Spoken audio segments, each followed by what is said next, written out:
Bom dia a todos. Quero agradecer ao Dr. Zé Humberto por ter convidado para falar desse tema. E eu estou aqui vendo e recordando a década de 70, quando eu fiz o Colégio Liceu de Goiânia, saí do Colégio Liceu de Goiânia, como tantos estão aqui, para fazer a Faculdade de Medicina. Não sei quantos mais aqui estudaram no Liceu. Você estudou? Você? Clausmir também? Então, nós saímos da escola pública e íamos para as faculdades, né? Lembro muito bem que o meu professor de português, lá no Liceu de Goiânia, era, não me falha a memória do nome, mas era um desembargador do Tribunal de Justiça do Estado de Goiás. Era o meu professor de português. Foi nosso professor de português lá, no Colégio Liceu de Goiânia.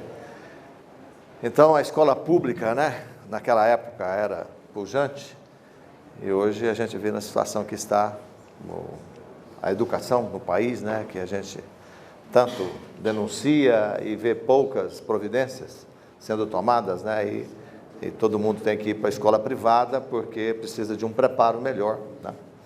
E eu estou conversando isso aqui a respeito do Liceu de Goiânia, porque eu estou me vendo aquela situação de vocês que estão aqui, que são alunos do Colégio de Medicina, que, portanto, têm pretensão de seguir a carreira de médicos, que é uma carreira linda, que vocês, se tiverem realmente a intenção de ser médico, é muito bonita a nossa carreira, como qualquer outra, mas eu estou puxando a sardinha para a minha lata, não é isso?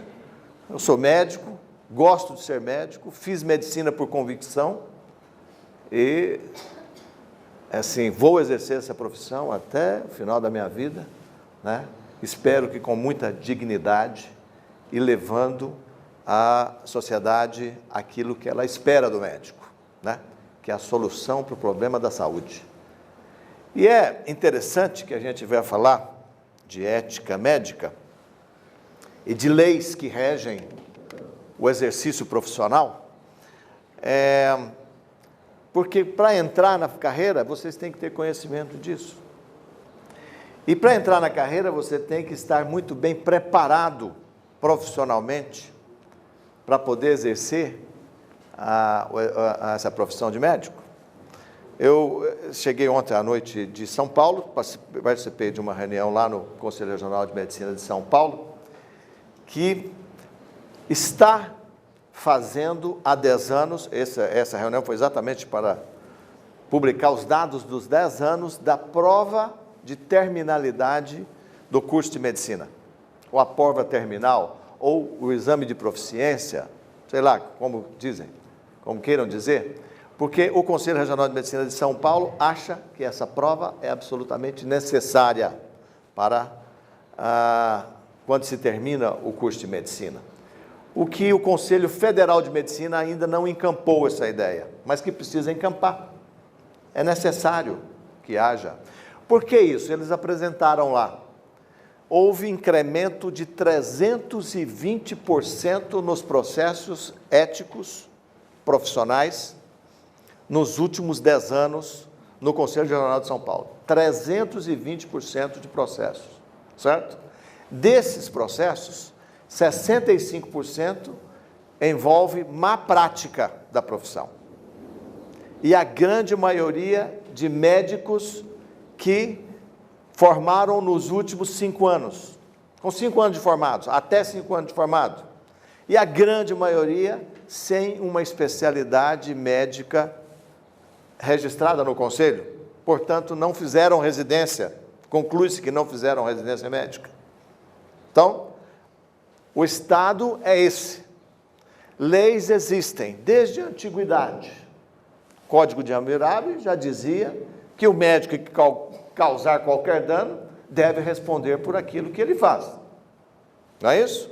Thomas Percival já dizia isso, 1803, no tempo em que a medicina passou a ser reconhecida como uma entidade científica. Só a partir de 1800 que a medicina passou a ter conotação científica. E Thomas Percival, médico como profissional, está sujeito às sanções da lei. Na aplicação das sanções, os tribunais devem ser prudentes, claro, analisando muito bem o dano, se foi um dano profissional ou foi uma evolução natural da doença, tá? E aplicando todos esses desígnios da lei, isso não afeta o prestígio e o progresso da medicina, nem deve prejudicar. Napoleão, danos produzidos por método devem ser devidamente reparados, né?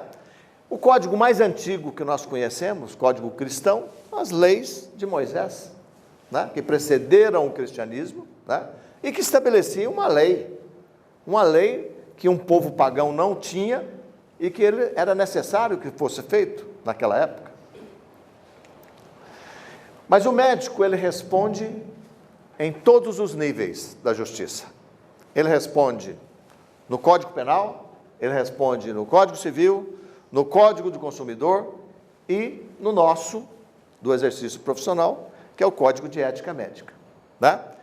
Lembrar sempre que a responsabilidade deve ser sempre, ela é subjetiva, né? É necessária a comprovação da culpa, do dano, do nexo causal que o Dr. Klaus Mil já abordou aqui, certo? E da culpa, né? E lembrar sempre que a medicina é um contrato de meios, ou seja, você tem uma determinada doença, eu sou médico, te atendo e te ofereço a possibilidade, meios pelos quais você pode se livrar desse mal. Se você vai ou não se livrar desse mal, isso é um problema, às vezes, da evolução da doença. Às vezes nós não conseguimos, né? Você me apresenta num consultório com um quadro de dor abdominal, febre e tal, que eu diagnostico como um apendicite. Ó, você tem uma apendicite e você precisa ser operado. Fala para a família, tudo mais. Opero. É uma apendicite perfurada, ou seja, já existe uma evolução, assim, um pouco mais, passou do tempo normal de se fazer aquela cirurgia. E você faz uma infecção generalizada, chamada septicemia. Estou falando nesse nível porque tem alunos do segundo grau aqui. Septicemia seria uma infecção generalizada e vem a morrer. Eu operei, eu fiz um diagnóstico, operei. Ofereci o meio para se livrar, mas a evolução natural da doença não permitiu que eu levasse ao sucesso daquele tratamento. Não depende só, exclusivamente, da atuação do médico. A doença evoluiu dessa forma. O médico não foi o culpado. Mas o mesmo quadro de uma apendicite, que eu, por um motivo qualquer, retardo a minha ação, eu não fui prudente, não fui diligente, não atendi no momento ideal, apesar de conhecer que aquele caso era um caso grave. Não, ontem foi dia dos namorados. Não, vou te operar hoje não, hoje é dia do namorado, eu vou namorar com minha mulher, né? Vou te operar amanhã. E aí ela vai para uma septicemia, tudo mais, tal. Eu vou dizer uma coisa, de ontem, comigo. Estava saindo de São Paulo, uma paciente me liga, paciente de gravidez gemelar, com um quadro hipertensivo, pressão alta, tá? Já diagnosticado previamente, eu estou seguindo essa paciente, ela me liga, eu estava no aeroporto de São Paulo. Olha, a hora que o senhor chegar, o senhor vai chegar hoje? Vou chegar. A hora que o senhor chegar, posso falar com o senhor? Claro, perfeitamente. Tá. Quando eu cheguei, o marido me ligou, eu falei, como é que está? Ele falou, não, ela está com uma dorzinha de cabeça. Está com uma dorzinha de cabeça? Tá. Foi feita a avaliação gemelar, os nenês estão bem. Ela está com uma dorzinha de cabeça. Falei, olha, eu acho que eu vou ter que vê-la. Ele falou para mim, não, mas o senhor está chegando de viagem agora? Pode ser amanhã cedo. Falei, não, quero ver hoje. Saí, deixei minha esposa em casa, peguei meu carro, vim aqui para o consultório. Cheguei aqui, pressão dela, 18/12. Ela estava com uma dorzinha de cabeça. 18/12. Falei, como é que está a sua vista? Assim, tem uns pontinhos luminosos, parece que eu estou vendo as coisas assim. Né? Pois é, você está com uma pré-eclâmpsia grave. Sintomas de chamada eclâmpsia iminente. Vamos internar agora? 8 horas da noite fiz o parto, não fui jantar com a minha mulher, porque eu cheguei em casa, ela já estava cansada, tal. E mulher é o seguinte, se passar da hora, né? Olha, a melhor definição, é igual apendicite, se passar da hora está culpado. Se passar da hora. A melhor definição do cérebro da mulher que eu vi foi aquela história daquele pastor. Vocês viram isso na internet? Esse pastor falando, definindo o homem e a mulher. A mulher, é o seguinte, o homem tem a caixa. Olha, essa aqui é a caixa de casa. Não, então eu vou discutir agora os problemas de casa. Aí, fecha aquela caixa, agora eu vou discutir o problema financeiro. Então, cada coisa, é um homem organizado, né? A mulher é um amaranhado de fios desencapados. Ela fala de tudo, no mesmo tempo. Fala do filho, fala da mulher, fala que tem que ir para o cabeleireiro, fala daquela viagem que você vai fazer, que tem que comprar aquele sapato do Christian Louboutin, que custa R$3.000, não é? Porque tem que ir naquela recepção, tudo mais. Então, eu não fui, né? Comemorar o Dia dos Namorados, espero que eu comemore hoje, mas pelo menos eu passei agora a visita. Você está deixando de concluir. A mulher faz tudo isso ao mesmo tempo que consegue fazer. E faz bem. E faz bem. E o que é o seguinte, é porque nós gostamos das mulheres. Então, não tem problema. Mas então, qual que é o resultado? Hoje eu fui lá, passei visita, os 2 nenéns de 2 quilos cada um, estão lá do lado da mãe e tal, tudo bem. Caso eu fosse comemorar o Dia dos Namorados, eu poderia ter sido incluído aqui numa negligência profissional. Então, quem vai fazer medicina tem que ter compromisso com o paciente, compromisso com a família, certo? Porque aqui está cheio de advogado, certo? E esse é o prato deles, vamos reconhecer, é o prato deles. Então, é necessário que haja a comprovação da culpa. Existe essa história do contrato de mês que eu já falei para vocês, né? Pelo Código Civil, a mesma coisa, olha aqui. Aquele que por ação ou omissão, voluntária, negligência ou imprudência, violar o direito ou causar dano a outrem, ainda que exclusivamente moral, comete um ato ilícito.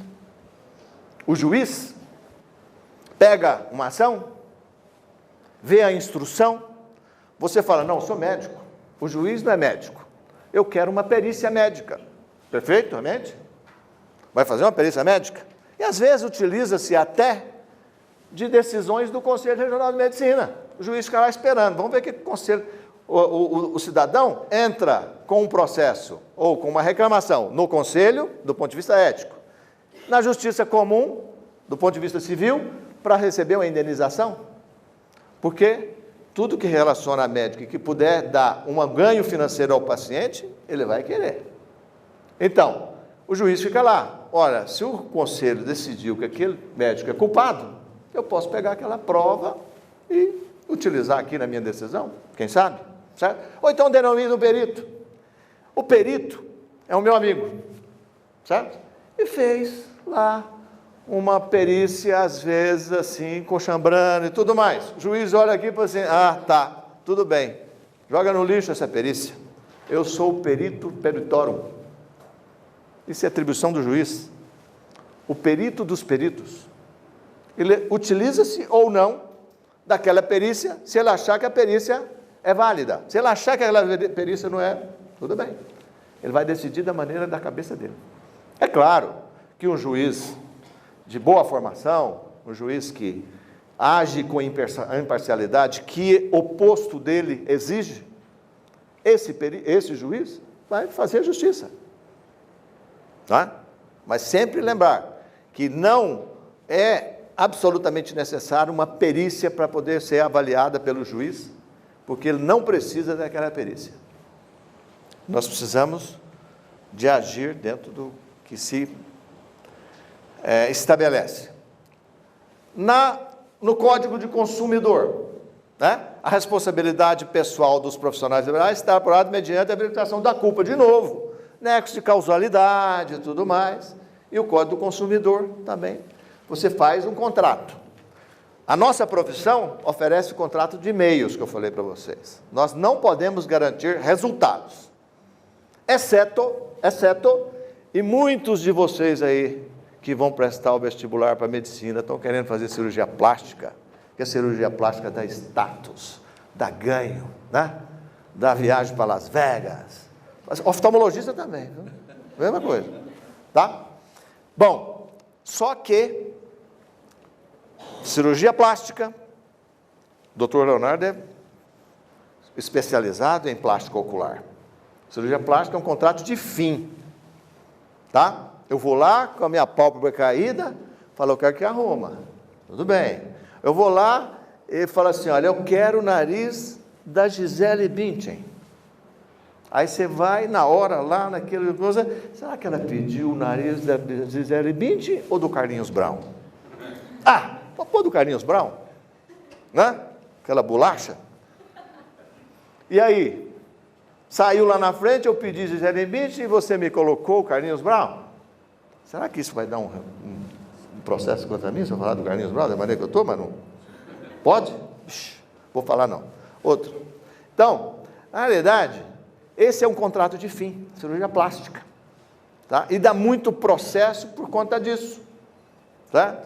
Na ouvidoria de terça-feira, eu estava na ouvidoria de terça-feira, uma senhora querendo me convencer de qualquer maneira que ela não ia pagar o restante das parcelas que ela tinha contratado com o cirurgião plástico, porque o resultado não foi o que ela quis e tal, e que o médico estava afirmando que sim, e ela estava demandando em todos os níveis para poder cancelar os cheques dela e não ter problema para ela. Porque é um contrato de fim. Bom, qual que é o nosso álibi? Que documento que eu tenho? Né? Meu documento é o meu prontuário.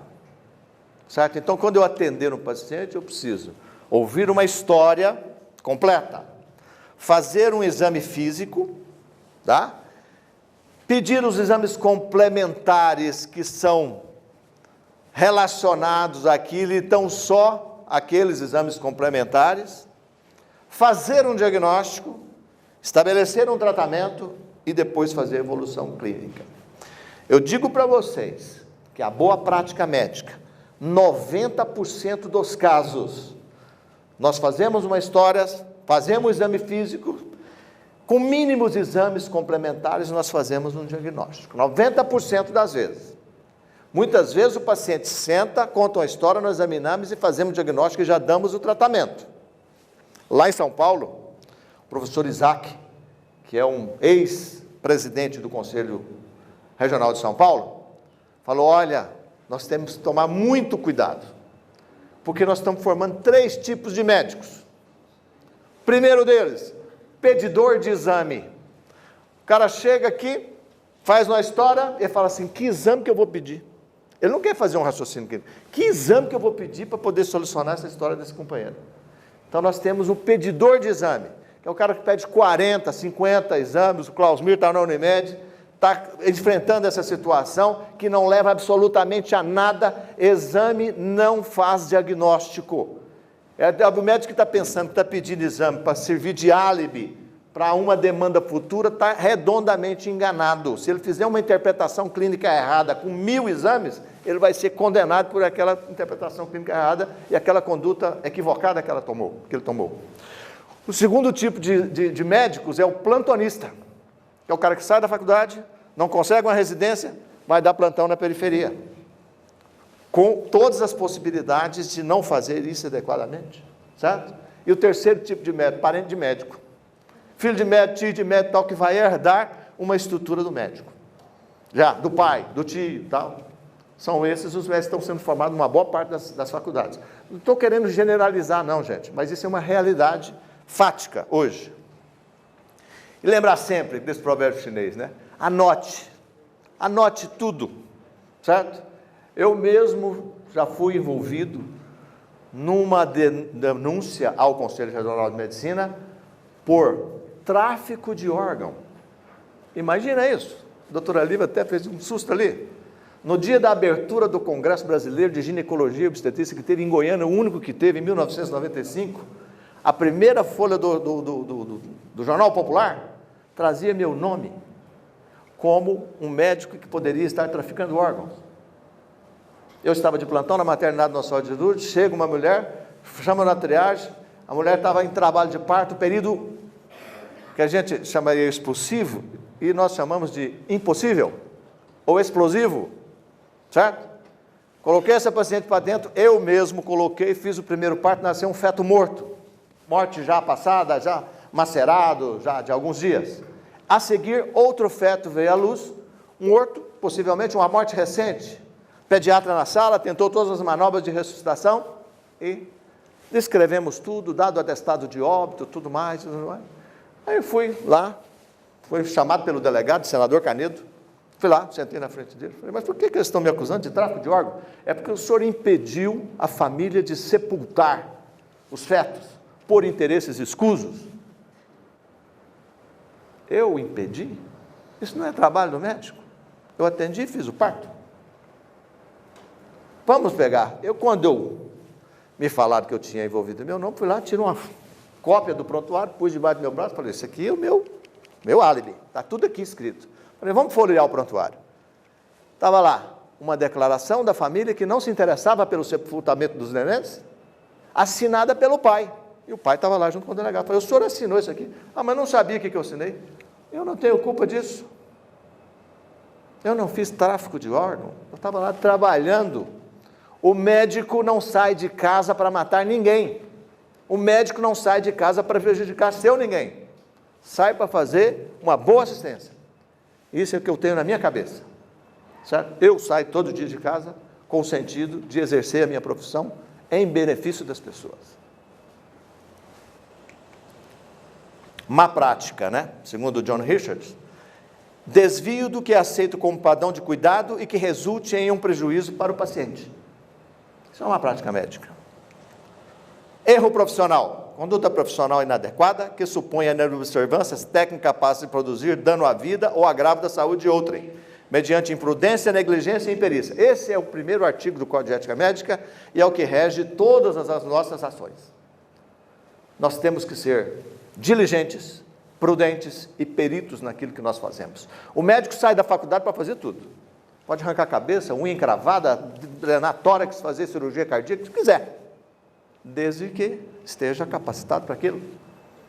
Então, eu tenho que ser diligente de acordo com a minha formação, aquilo que eu sei fazer.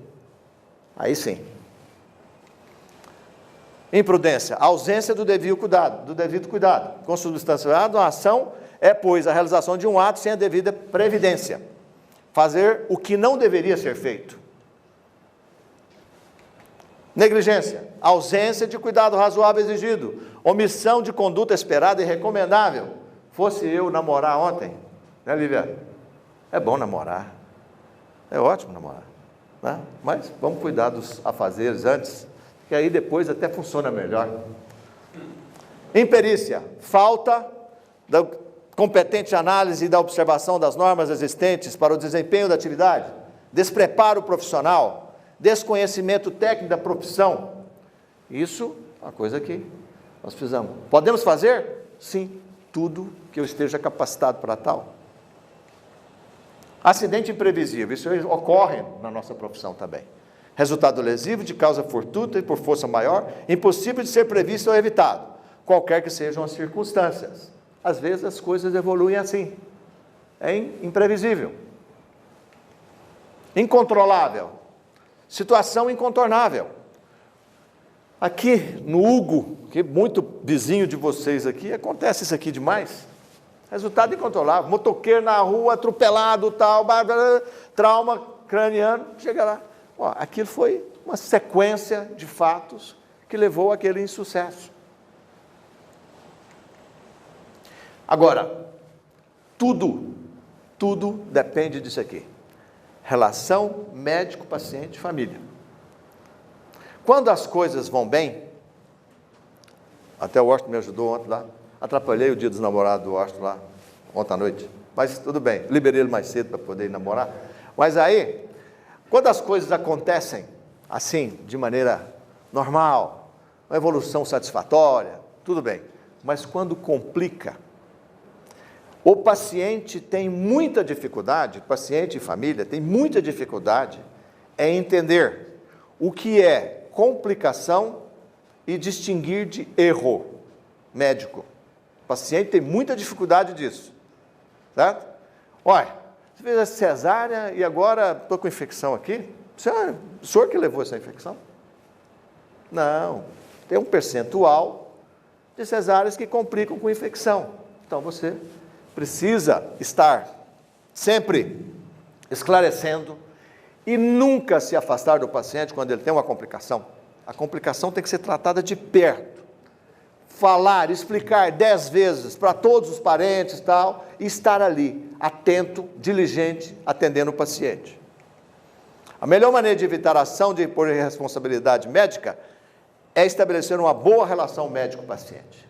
Sempre, tá? Nunca desse jeito, né? O médico lá em cima, o paciente lá embaixo. Não existe esse desnivelamento da relação. Tem que estar no mesmo nível. No nível do entendimento. Não usar muitas palavras com termos científicos e tudo mais. Esclarecer para o paciente, no nível dele, aquilo que vai ser feito, o que pode ser feito, para ter um resultado melhor. Sempre. Essa aqui é uma cena que nós todos já vivemos. Tá? O médico, a figura do médico, com o paciente e uma família desesperada, muitas vezes. Tá? Ali é que nós precisamos de ter clarividência nas nossas ações. Precisamos estabelecer esse relacionamento, esclarecendo a família. Bom, quais são as expectativas que os pacientes têm no médico? Olha lá, escutar, olhar, tocar e confortar, é o primeiro. Ele quer ser ouvido, ele quer ser examinado, certo? Depois disso, ele quer saber dos títulos que o médico tem, da boa aparência do consultório e tudo mais, certo? Falei para vocês que só a partir de 1800 que a medicina ganhou uma conotação científica, tá? Não há boa medicina sem a confidência, não há confidência sem a confiança e não há confiança sem o segredo. Isso aqui para falar do sigilo médico. Nós temos que atender e aquilo ali se encerra dentro de nós, nos nossos prontuários, tudo aquilo que o paciente nos disse. Aquele que só medicina sabe, nem medicina sabe. Cuidados importantes, aprimoramento constante, ouvir com atenção, evitar exame superficial, confecção de ficha clínica. Cuidado no fornecimento de atestado médico, isso é uma coisa grave. Cuidados nos plantões, nunca abandonar o plantão sem o sucessor, né? Transmitir o plantão ao sucessor, registrando tudo o que está acontecendo naquele plantão, e não permitir triagem feita por personal não por médico, é uma coisa que está sendo feita por enfermeira em muitos locais hoje no Brasil. Complicação, primeiro é informar a família, certo? Não receite por telefone sem conhecer aquilo que você está fazendo. Quando houver a necessidade de encaminhar um paciente, o faça com um relatório, de preferência, conversando com o colega que vai receber o paciente. A ouvidoria médica é uma maneira que a gente tem de prevenir ilícitos. Quer dizer, a ouvidoria ouve o médico e faz uma orientação. Que, apesar do número crescente de médicos, o número de denúncias está crescente, mas o número de processo ético profissional, felizmente aqui no nosso estado, não está nessa crescente como em outros, certo? E para finalizar, essa obra de Guimarães Rosa, Grande Sertão Vereda, esse personagem Reobaldo, fala que a colheita é comum, é coletiva, mas o capinar é solitário, cada um tem que capinar o seu eito, certo? Para evitar exatamente isso, essa imagem. O médico, todo que se relaciona com o médico dá ibope, dá divulgação, é um prato cheio. Então, cada médico tem que capinar o seu eito, para que nós tenhamos uma colheita farta. Aí, tudo isso envolvendo o nome de médicos. Mas, apesar de tudo isso, os médicos são instituições mais confiáveis pela população nessa pesquisa Ibope, certo? E os últimos são os políticos.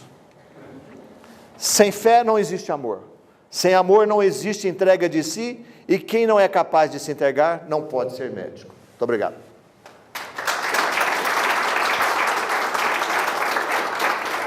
Obrigado.